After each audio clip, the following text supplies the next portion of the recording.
One of the worst outcomes of feeling out of control is the feeling of hopelessness that may soon follow.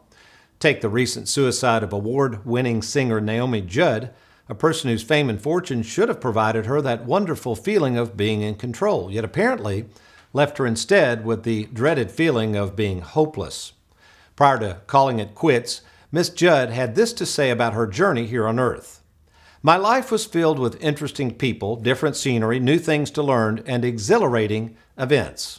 Sounds like a pretty good life to me. So with all due respect, why would Miss Judd and an estimated 50,000 people in this country each year arrive at the same conclusion to end one's life?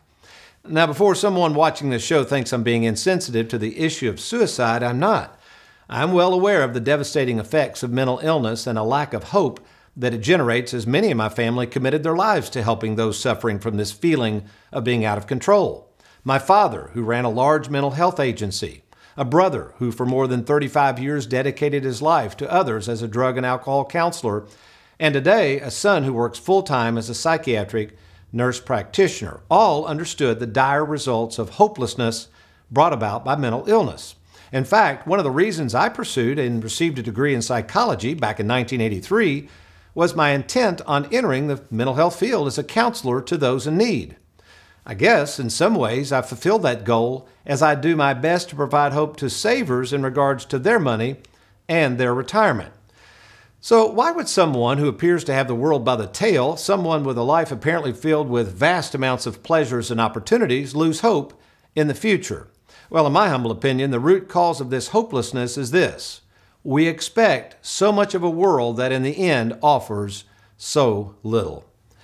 You know, the richest, wisest man who ever walked the face of the earth, King Solomon, arrived at this same conclusion, where in Ecclesiastes chapter 2, verse 17, after having the world by the tail, said this regarding the pursuit of happiness offered up by the world.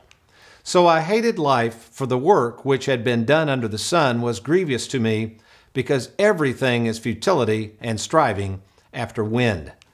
Some 3,000 years later, God's Word begins to rhyme a little bit as 1 Timothy 6:17 provides the same conclusion, where it says, "Instruct those who are rich in this present age not to be conceited or to fix their hope on the uncertainty of riches."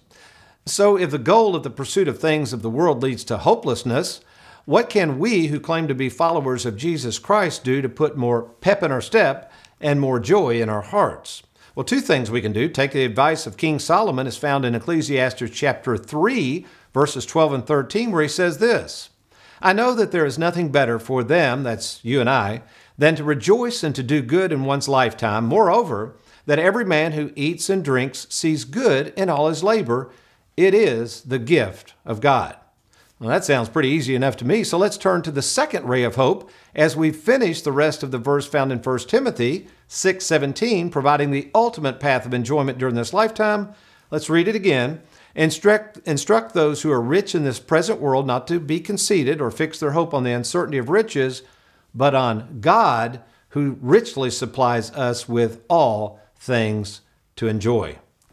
You see how the history of God's love for us is starting to repeat itself? You know, the way to enjoy life is not found in the things of the world, but in the things of God. You want to have more hope? Place your hope in Him. Want to be more confident in your future?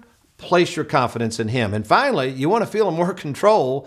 Then turn over more control to Him.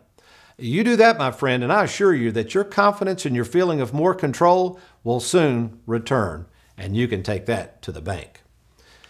Well, speaking of hope and confidence in your financial future and enjoying the fruits of your labor before it's too late, how confident are you right now that the plans you have in place will last as long as you do? Well, assuming you have an advisor, how confident are you that he or she is there for you over the long haul, not just to sell you something only to never be heard from again? And assuming you're out there right now going it alone with no guide to assist you, I got to ask you, how's that going for you? Well, if you're like so many of the savers I meet on a daily basis, you're probably feeling a little less confident than ever before, which is why I'm offering to talk with you at no cost or obligation. It's called the 10-minute free fiduciary phone call. And here's how simple it is to find out more about our services at Tony Walker Financial. First, you can just log on to TonyWalkerFinancial.com and click on that Let's Get Started button. Or if you like, guess what? You can just call the toll-free number on your screen and we'll be happy to talk to you about your personal situation. And of course, if it warrants, I'll be happy to meet with you in person at either our Louisville, Lexington, or Bowling Green, Kentucky offices. That's TonyWalkerFinancial.com or call the toll-free number on your screen.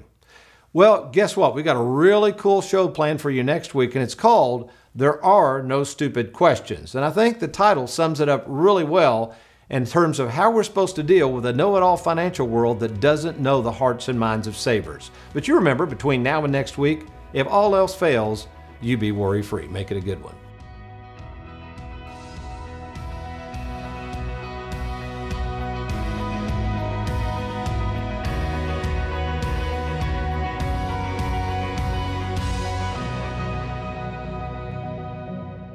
Thanks for watching. We hope you enjoyed that video. If you'd like, check out these other clips. And be sure to hit that like button and that subscribe button for more videos.